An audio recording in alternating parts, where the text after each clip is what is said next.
Nous arrivons au dernier message du mois de novembre. Donc c'est sur l'espérance chrétienne. Et on a parlé de cette importance de l'espérance dans la foi. Il y a la foi, l'amour et l'espérance. Et c'est notre attente du Seigneur, notre attente du ciel, notre attente de l'accomplissement du salut, de la résurrection, l'enlèvement, d'être dans la présence de Dieu pour l'éternité, d'être dans notre cité céleste. Voilà notre espérance. Et ce soir, j'aimerais prendre un point particulier, c'est comment doit-on attendre le retour du Seigneur? Comment doit-on attendre le retour du Seigneur? Avec le Covid et tout cela, il y a eu beaucoup de thèses conspirationnistes, et avec le film Hold Up aussi. Et certains chrétiens ont pris le mouvement et ont dit, ça y est, le vaccin, c'est la puce de l'antéchrist. Donc c'est le vaccin pour le Covid, ça y est, c'est le 666. L'antéchrist est là. Donc, je ne vais pas rentrer dans les détails de là-dessus, mais je pense qu'il faut se calmer beaucoup là-dessus. Et il ne faut pas voir plus loin que ce que dit la parole de Dieu. Et en fait, j'ai remarqué qu'il y a deux attitudes dans les églises vis-à-vis du retour de Christ. Et on est souvent dans l'un des deux. Et ce que Dieu veut, c'est la troisième dont je parlerai après, qui est dans la Bible. La première attitude, c'est ceux qui disent on ne sait pas quand Jésus reviendra. Ça peut être demain, ça peut être dans 10 ans, ça peut être dans 100 ans, ça peut être dans 1000 ans. Et ces chrétiens-là, finalement, ils ont tellement repoussé l'idée que Jésus-Christ va revenir concrètement, qu'ils n'y croient plus vraiment. Même s'ils disent, oui, théoriquement, le Seigneur va revenir, en fait, ils ont un peu abandonné l'attente, cette attente du Seigneur. Et c'est vraiment triste parce que, du coup, ils n'ont plus cette espérance, cette expectation, cette attente du Seigneur. Quand est-ce qu'il va venir? Ils vivent dans le monde, ils s'installent dans le monde. Et ça a été malheureusement ce qui s'est passé avec la chrétienté catholique romaine, qui s'est installée, qui a fait le royaume sur terre, qui s'est enrichie, qui est devenue une force politique mondiale. Et alors que les premiers chrétiens, les apôtres, c'était des étrangers, des voyageurs sur la terre. Il y a cette phrase intéressante qui a eu lieu lorsque le pape était au fait de sa puissance au 15e, 16e siècle. Il était richissime, il avait même le pouvoir sur les rois.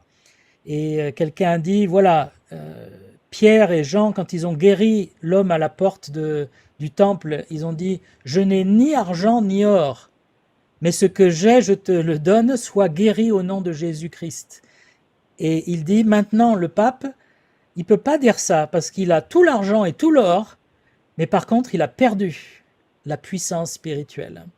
Et c'est intéressant cette phrase, comment l'Église a pu se corrompre finalement, s'installant dans le monde. Et en tant que chrétien, si on perd notre attente, eh bien, on s'éloigne du Nouveau Testament, parce que presque dans toutes les pages du Nouveau Testament, et surtout les épîtres, le Seigneur est proche, le Seigneur va venir. Si vous lisez le dernier livre du Nouveau Testament, l'Apocalypse, le chapitre 22, il dit « Je viens bientôt, je viens bientôt ». Voilà, vraiment, c'est quelque chose qui était très fort chez les premiers chrétiens. Et je pense qu'il faut garder cette attente, c'est très important. Mais il y a des chrétiens qui, à force de le repousser, ils disent, mais voilà, ça fait 2000 ans qu'il devait venir et il n'est toujours pas venu. Est-ce qu'il va vraiment venir? Le doute s'installe et on perd notre espérance. Et puis, d'un autre côté, il y a les chrétiens, au contraire, qui sont à fond dans l'attente de Christ. Mais tellement à fond qu'ils sont dans la prédiction des dates. Ils disent, voilà, le Seigneur, ça y est, j'ai calculé A plus B, l'hypoténuse de cosinus, il va venir dans 6 mois et 27 jours. Et ça a toujours existé, particulièrement depuis le 19e siècle, les adventistes faisant partie les premiers, les adventistes du 7e jour, qui avaient fixé une date. Après, il y a eu les témoins de Jéhovah, qui avaient dit que c'était en 1914. Et puis, les faux prophètes se sont accumulés.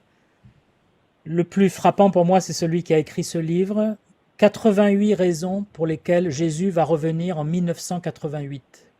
Voilà, il a écrit un livre en anglais, hein. Il fallait les trouver quand même, les 88 raisons. Bon, il a eu 88 raisons de se tromper, mais il a quand même trouvé 88 raisons. Alors, à chaque grand événement mondial, ils en déduisent que ça y est, on y est là. Voilà, alors il y avait l'an 2000. L'an 2000, ça y est, le Seigneur va venir. L'an 2000, ça tombe pile, paf.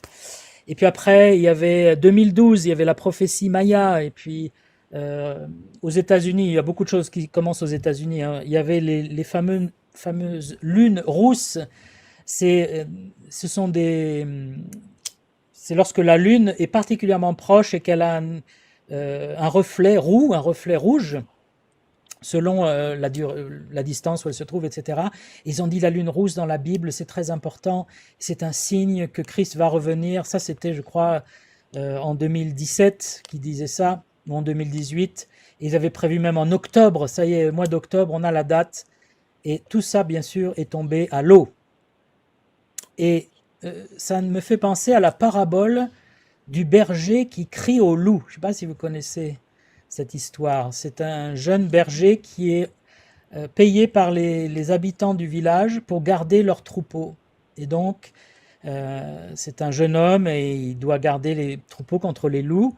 Et alors, on ne sait pas si c'est parce qu'il est peureux ou parce qu'il veut s'amuser un petit peu, mais il crie au loup tous les soirs, il dit « Au secours, le loup est là, venez !» Alors tous les villageois se réveillent, mettent leurs habits et ils courent pour aller, et puis il n'y a pas de loup. Et le jeune homme se moque d'eux un peu, il dit « Ah mais il est reparti, dommage, on l'a raté. » Bon. Et puis au bout de 7, 8 fois, 10 fois, il y a un loup qui vient la nuit pour attaquer les brebis. Et là le berger il crie « Venez, le loup est là, au secours !» Sauf que personne ne sort du village, personne ne se lève de son lit, parce qu'il a tellement crié au loup pour rien, que lorsqu'il en a vraiment besoin, personne ne se déplace. Ça arrive, hein, malheureusement, avec les secours. Il y a des gens qui embêtent les pompiers, qui appellent les pompiers pour les embêter, et puis le jour où ils en auront besoin, les pompiers diront « On ne peut pas venir ». Eh bien, c'est un peu la même chose avec le retour du Seigneur. Il y a des gens qui crient tellement au loup, ça y est, il est là demain, il est là dans 2 mois, il est là dans 6 mois, il est là dans 1 an, que ça démobilise certaines personnes, certains chrétiens. Ça décourage, on dit, mais alors finalement, il ne va pas venir. Et ces chrétiens vont passer dans la première catégorie, là. Ils vont dire, oui, peut-être qu'il peut venir dans 1000 ans, on ne sait pas. Et ils perdent leur espérance, et c'est triste d'amener les chrétiens comme ça. Donc c'est pour ça qu'on doit vraiment avoir une bonne attitude, ne pas décourager les chrétiens et garder cette attente toute fraîche dans nos cœurs.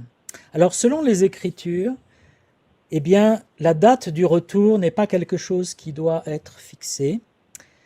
En Matthieu 24, 36, nous lisons « Pour ce qui est du jour et de l'heure de son retour, personne ne le sait, ni les anges des cieux, ni le Fils, mais le Père seul. » Et puis au verset 42 du même chapitre 24, « Veillez donc, puisque vous ne savez pas quel jour votre Seigneur viendra. » Voilà, vous ne savez pas. Donc, qu'est-ce qu'il faut faire si on ne sait pas? Il faut veiller. Et le danger, c'est de s'endormir.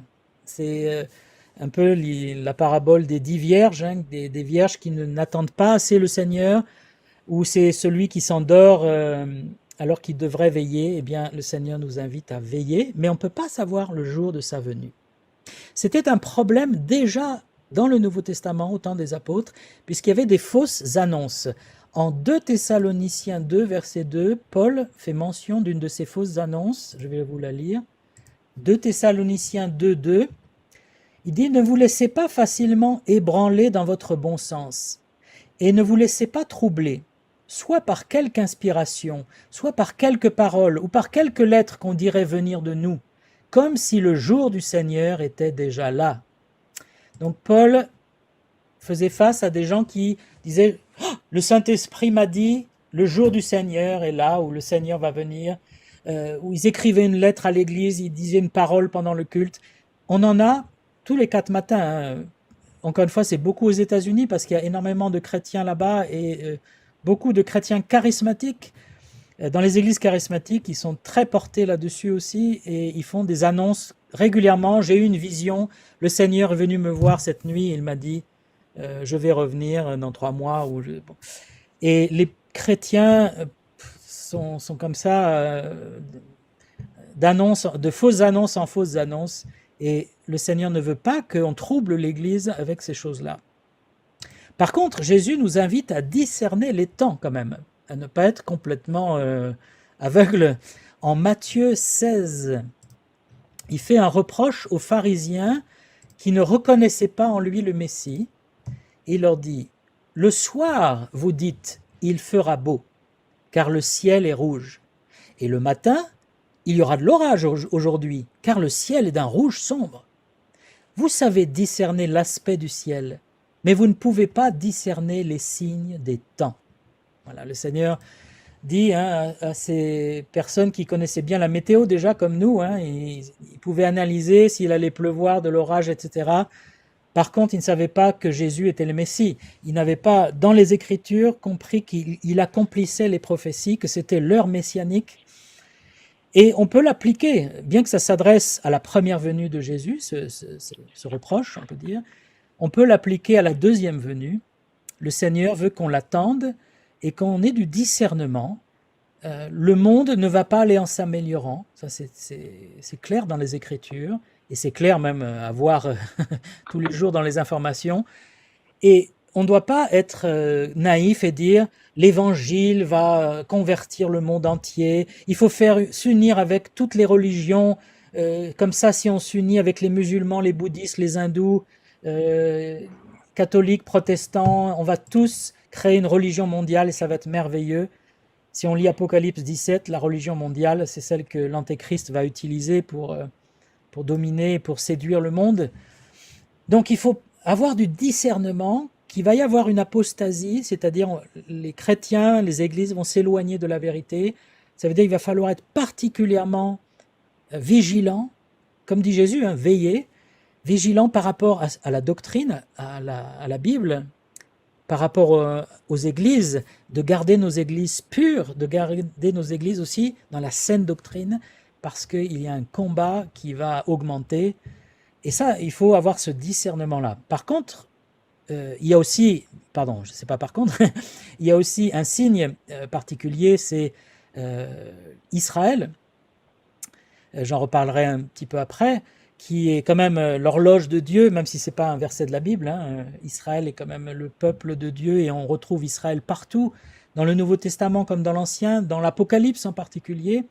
Donc Israël va jouer un rôle dans la fin des temps. Mais on ne peut pas dire, voilà, parce qu'Israël a fait la paix avec l'Arabie ou le Qatar, ça y est, c'est un signe que c'est le retour de Jésus-Christ après-demain. C'est extraordinaire ce qui se passe en ce moment en Israël avec ce traité de paix, mais on sait qu'avec les peuples arabes et musulmans envers les Juifs, quand ils font un traité de paix, c'est seulement par intérêt, ils sont prêts à le trahir très vite, ils l'ont fait maintes fois. Et en fait, c'est qu'ils ont un ennemi commun, c'est l'Iran, le chiite iranien. Et c'est pour ça qu'ils veulent s'allier à Israël pour se défendre, parce que l'Iran est très agressif et est en train d'essayer de coloniser, de conquérir le Moyen-Orient, militairement et même idéologiquement. Et donc, ce sont des temps extraordinaires, on vit des choses extraordinaires, mais on ne peut pas mettre le doigt, dire ça y est, on y est. J'aimerais dire un mot aussi sur l'expression du Seigneur « Je viens bientôt ». On la trouve plusieurs fois en Apocalypse 22, dans les derniers versets. On peut le regarder, Apocalypse 22. Juste l'avant-dernier verset de la Bible, verset 20. « Celui qui atteste ces choses dit « Oui, je viens bientôt. Amen. Viens, Seigneur Jésus. » Et en fait, la traduction peut induire en erreur. Il y a un problème de traduction là. En grec, c'est erkomai taku. Erkomai, je viens. Taku, ça ne veut pas dire bientôt. Partout, il est employé dans le Nouveau Testament, et même dans l'Apocalypse, ça veut dire rapidement. Je viens rapidement. Alors, on peut dire, bientôt, c'est rapidement. Bien, en fait, c'est un adverbe et ça ne désigne pas la date de sa venue, ça désigne la façon dont il va venir. Quand il va venir rapidement. Ça va être soudain. Le Seigneur ne va pas venir comme ça petit à petit en lançant des petits signes. Bientôt je vais venir, dans 6 mois, dans 1 an. Quand il va venir, tout le monde va être choqué et surpris. Et il va y avoir quelque chose comme un éclair, dit la Bible, hein, comme un voleur aussi dans la nuit, il va arriver. Et donc, le Seigneur va venir soudainement. Et pourquoi c'est important, cette nuance entre bientôt et soudainement? Bientôt, ça voudrait dire, il faut venir, mais pourtant, Jean a écrit ça il y a 2000 ans, et le Seigneur n'est pas venu depuis 2000 ans. Donc, est-ce que Jean s'est trompé? Est-ce que Jean a mal vu? Est-ce que c'est faux tout ça? Non, nous savons que c'est vrai parce que c'est la parole de Dieu, parce que Jean était inspiré par le Saint-Esprit. Mais c'est parce que c'est pas bientôt, c'est je vais venir d'un seul coup, soudainement, rapidement. Et donc, plutôt que d'être, je ne sais pas, de dire, le Seigneur vient bientôt, donc il faut arrêter tout. Je vais arrêter mon travail, je vais vendre ma maison, on va dormir sous la tente, on va faire un pique-nique tous les jours en attendant le Seigneur vient bientôt. Et c'est ce qu'ont fait certains, hein, notamment les adventistes, hein, quand leur fondateur a donné la date du retour. Beaucoup ont tout vendu, tout laissé, ils sont allés sur la montagne pour attendre le Seigneur, qui n'est pas venu ce jour-là. Donc, le Seigneur va venir soudainement. Soudainement, ça veut dire qu'on doit être prêt, par contre, à tout moment. Parce que quand il va venir, on ne va pas avoir d'annonce. Il n'y a rien qui empêche le Seigneur de venir maintenant. On n'attend pas un signe particulier, on n'attend pas que le temple soit reconstruit à Jérusalem, ce n'est pas un signe de son retour. On n'attend pas que, je ne sais pas, que le président américain change ou que Israël, je ne sais pas, fasse la guerre à la Jordanie. Il n'y a aucun signe nécessaire pour que Jésus revienne. Il peut venir à n'importe quel moment et c'est pour ça qu'on doit être prêt, tout le temps, qu'on doit veiller. Mais prêt, ça ne veut pas dire je laisse tout tomber et j'attends dans le jardin. Non, prêt, c'est que je sois à mon travail, que je sois chez moi, que je sois dans le métro, dans la voiture, en vacances ou partout ou dans le confinement, je dois être prêt. Je dois avoir cette pensée, cette espérance, cette attente, puisqu'espérance, c'est aussi attente. Donc, la Bible ne nous demande pas de calculer la date de son retour, elle ne nous demande même pas de l'annoncer, elle nous demande de veiller, d'avoir du discernement sur le temps dans lequel nous vivons et d'être prêt à tout instant, parce que le Seigneur peut venir à tout instant. J'aimerais maintenant qu'on regarde 1 Thessaloniciens chapitre 5,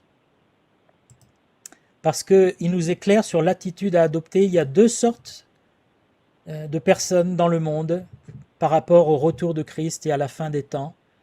Il y a les enfants du jour et les enfants de la nuit, les enfants de la lumière et les enfants des ténèbres. Concernant l'expression « fin des temps », il y a un verset du Nouveau Testament qui dit que Jésus-Christ, lorsqu'il est venu la première fois, a été manifesté à la fin des temps. Donc la fin des temps a commencé à la première venue de Christ. C'est à sa première venue, le compte à rebours, si on peut dire, s'est mis en marche. Mais combien de temps il dure? Ça fait déjà 2000 ans. Mais le compte à rebours s'est mis en marche. Et plus les jours passent, plus les années et les siècles passent, bien sûr, plus son retour devient imminent. Mais, encore une fois, on ne peut pas dire quand, on doit être prêt. Ça peut être à tout moment. Alors, 1 Thessaloniciens 5, je vais lire le début du chapitre. « Pour ce qui est des temps et des moments, vous n'avez pas besoin, frères, qu'on vous en écrive, car vous savez bien vous-même que le jour du Seigneur viendra comme un voleur dans la nuit. Quand les hommes diront « paix et sûreté », alors une ruine soudaine les surprendra, comme les douleurs de l'enfantement surprennent la femme enceinte, et ils n'échapperont point. Mais vous, frères, vous n'êtes pas dans les ténèbres, pour que ce jour vous surprenne comme un voleur. Vous êtes tous des enfants de la lumière et des enfants du jour. Nous ne sommes pas de la nuit ni des ténèbres. Ne dormons donc point comme les autres, mais veillons et soyons sobres. Car ceux qui dorment, dorment la nuit, et ceux qui s'enivrent, s'enivrent la nuit. Mais nous qui sommes du jour, soyons sobres, ayant revêtu la cuirasse de la foi et de l'amour, et ayant pour casque l'espérance du salut. Car Dieu ne nous a pas destinés à la colère, mais à l'acquisition du salut par notre Seigneur Jésus-Christ, qui est mort pour nous, afin que, soit que nous veillions, soit que nous dormions, nous vivions ensemble avec lui. C'est pourquoi, exhortez-vous réciproquement et édifiez-vous les uns les autres, comme en réalité vous le faites. Nous vous prions, frères, d'avoir de la considération pour ceux qui travaillent parmi vous, qui vous dirigent dans le Seigneur et qui vous exhortent. Ayez pour eux beaucoup d'affection à cause de leur œuvre. Soyez en paix entre vous. Nous vous prions, frères, aussi, d'avertir ceux qui vivent dans le désordre. Consolez ceux qui sont abattus, supportez les faibles, usez de patience envers tous. Je m'arrête là dans la lecture, il faudra lire tout le chapitre. Mais ici, le Saint-Esprit nous montre les enfants du jour et les enfants de la nuit. Le jour, la lumière, ça symbolise bien sûr la lumière de Christ, la transparence, l'honnêteté, la pureté. Dieu est du côté de la lumière, c'est lui qui a séparé la lumière et les ténèbres, donc il y a vraiment un élément très symbolique là. Les enfants du jour, c'est les enfants de Dieu, c'est ceux qui marchent avec Dieu dans la lumière de Dieu, dans sa parole et dans la sainteté. Et les enfants de la nuit, ce sont ceux qui sont dans les ténèbres spirituelles. Au chapitre 4 d'un Thessaloniciens, qu'on n'a pas lu, mais dont on avait parlé, qui raconte l'enlèvement futur de l'Église, la résurrection, eh bien les enfants du jour attendent la résurrection, l'enlèvement. Ils attendent que le Seigneur vienne les chercher dans les airs. Voilà. Ils connaissent les temps et les moments. Alors, comme il dit au chapitre 5, verset 1, alors ça ne veut pas dire qu'ils connaissent le jour, encore une fois, mais ils connaissent les temps et les moments, ils savent que le Seigneur est proche et ils se tiennent prêts. Les temps et les moments est une expression utilisée particulièrement pour Israël, en Daniel 2, 21 par exemple. Alors je peux lire peut-être ce verset de Daniel 2, 21.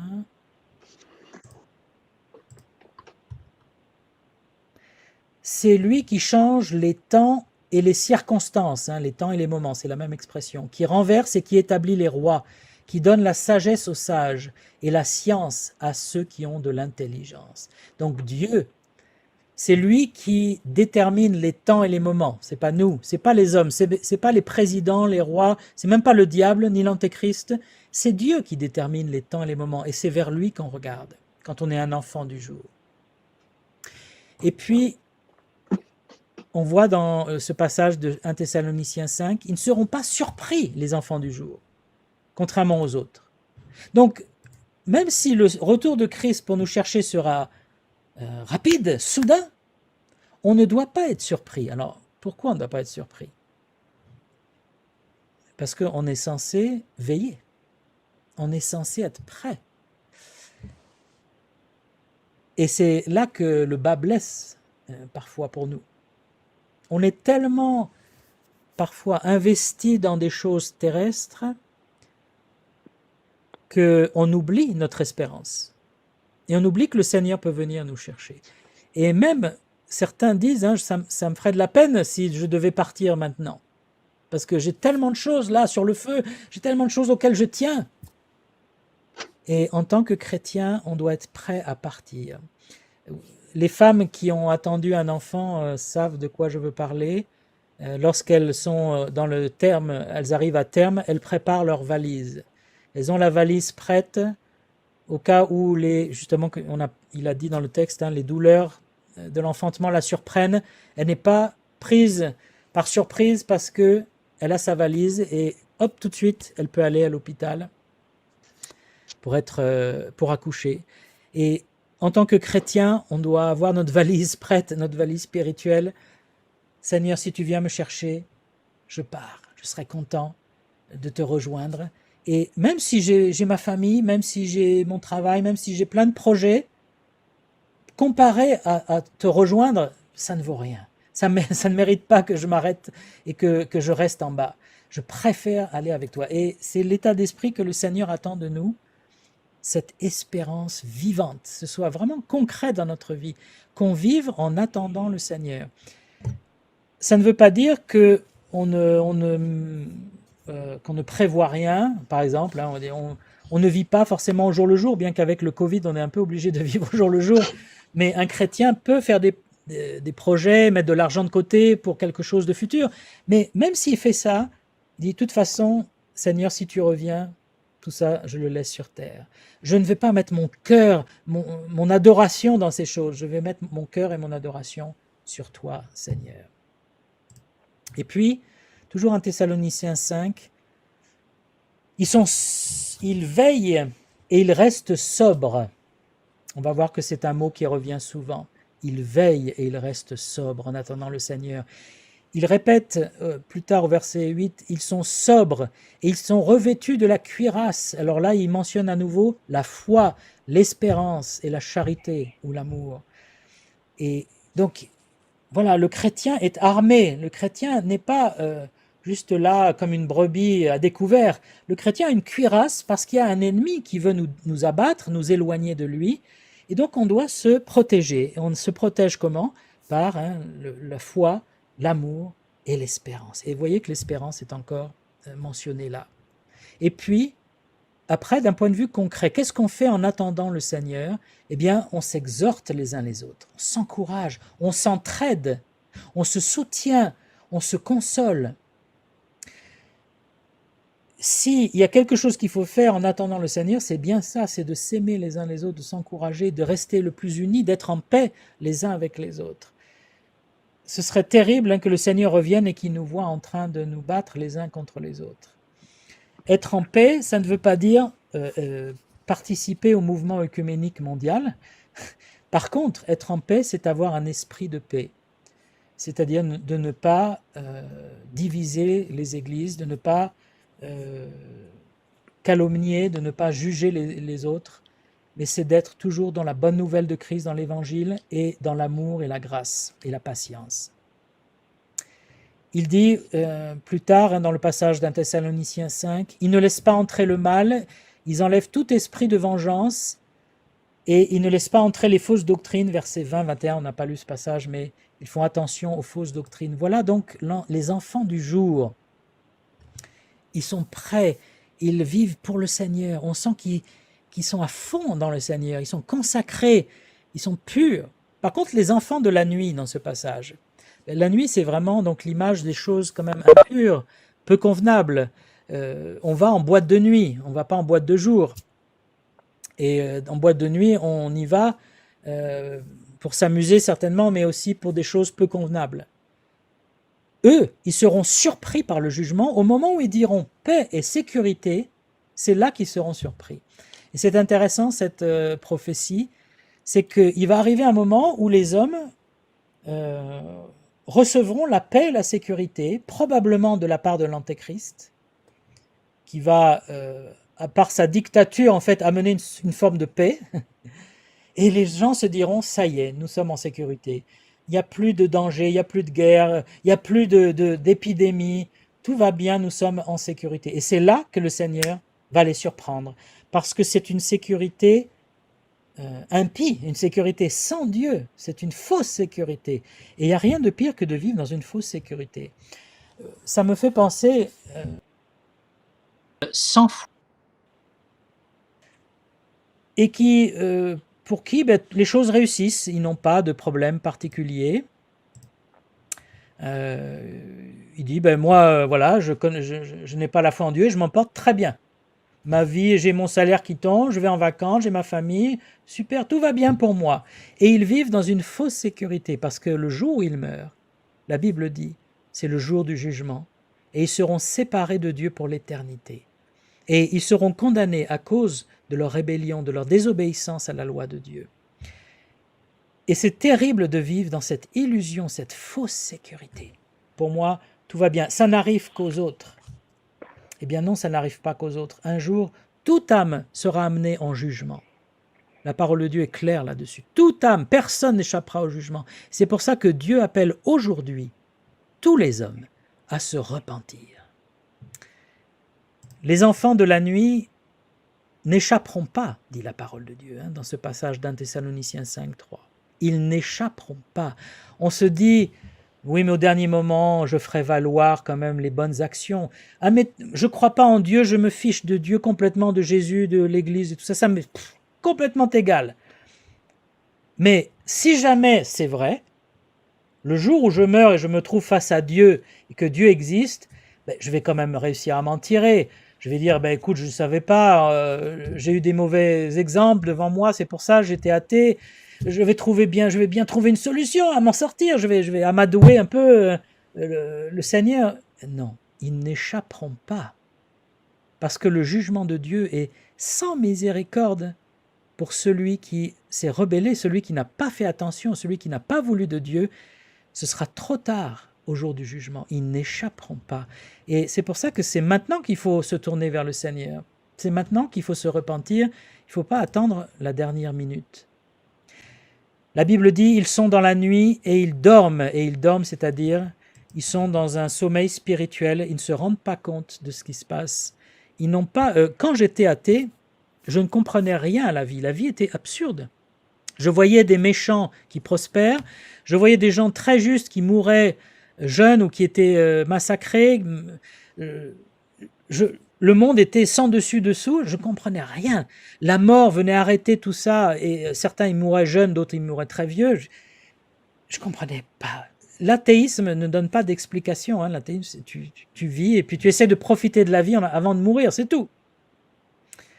Mais quand je suis venu au Seigneur et quand j'ai commencé à lire la Bible, tout est devenu clair, tout s'est mis en place. Pourquoi on est là? On est là parce que Dieu nous a créés et nous aime. Où est-ce qu'on va? Eh bien, on va rejoindre ce Dieu qui nous a créés si on a mis notre confiance en lui, si on est réconcilié avec lui par Jésus-Christ. On sait que à la fin des venir, les enfants du jour et les enfants de la nuit va s'accroître de plus en plus. Apocalypse 22, 11. Apocalypse 22, 11. Que celui qui est injuste soit encore plus injuste. Que celui qui est souillé se souille encore plus. Mais que le juste pratique encore plus la justice. Et que celui qui est saint se sanctifie encore plus. Alors la forme est un peu étrange. On dirait que Dieu dit aux impurs, allez plus loin dans l'impureté. En fait, c'est une forme de la langue qui veut dire que les impurs vont s'enfoncer dans leur impureté, vont se souiller de plus en plus. Les ténèbres vont augmenter. C'est une réalité avec le péché. Le péché nous amène toujours plus loin que ce qu'on avait prévu. Et par contre, en tant qu'enfant du jour, on doit aller toujours plus loin dans la sainteté, surtout à notre époque. Plus on voit le monde se corrompre et s'enfoncer dans les ténèbres, plus on doit rester près du Seigneur. Il ne faut pas sombrer avec le monde, parce que c'est vraiment triste un chrétien qui coule avec le Titanic. On doit vraiment s'accrocher au Seigneur et avoir une vie la plus pure possible. Ça veut dire faire des choix propre, rester pur avec le Seigneur, en pensée et en acte, parce que le Seigneur peut venir d'une minute à l'autre. Alors, je conclus ce soir avec un verset de 1 Pierre 4, 7, qui reprend ce mot sobriété. 1 Pierre 4, 7. La fin de toute chose est proche. Soyez donc sages et sobres, et vaquez à la prière. La fin de toute chose est proche, soyez sages et sobres. Donc le Seigneur ne nous dit pas, la fin est proche, le Seigneur va venir, donc construisez un abri anti-atomique dans le jardin, faites des réserves pour 3 ans parce qu'il y a la grande tribulation, allez dans la rue avec une pancarte, annoncer la fin du monde comme Jonas ou comme d'autres. Non, il dit, soyez sages, soyez sobres et priez. Et le Seigneur nous appelle à être calme, à être dans la paix, dans la sobriété. La sobriété, c'est vraiment ne faire aucune chose extrême. Ne pas sombrer dans la folie ou dans l'extrémisme en disant ça y est, c'est la fin, il faut. Voilà, j'ai été frappé par ceux qui sont adeptes des conspirations. Euh, Par exemple, on leur a dit que le gouvernement nous a assassinés en refusant l'hydroxychloroquine. Donc c'est le gouvernement a refusé ce médicament qui pourrait soigner le Covid. Et à cause de ça, il y a des milliers de Français qui sont morts. Donc le gouvernement a assassiné des milliers de Français à cause de ça. Quand vous entendez ça, et si vous y croyez, vous allez dire mais c'est pas possible. Je suis à la merci d'un gouvernement meurtrier. Qu'est-ce que vous allez faire? Je sais pas, vous allez sortir dans la rue. Il faut arrêter Macron, il faut arrêter. Bon, le chrétien est appelé à être sage et sobre, à avoir du discernement et à prier. Il doit prier pour ses gouvernements, ses gouvernants. Il doit prier pour les dirigeants de son Église. Il doit prier pour ses frères et sœurs. Il doit prier pour sa propre vie et être sage. Que le Seigneur nous garde justement dans cette sagesse en l'attendant, mais toujours avec cette espérance vive, qu'on ne perde pas la foi dans son retour, parce qu'il y aura une récompense, une couronne pour ceux qui ont aimé son avènement. Et qu'on soit nombreux dans l'Église à avoir cette couronne lorsqu'il arrivera pour nous chercher.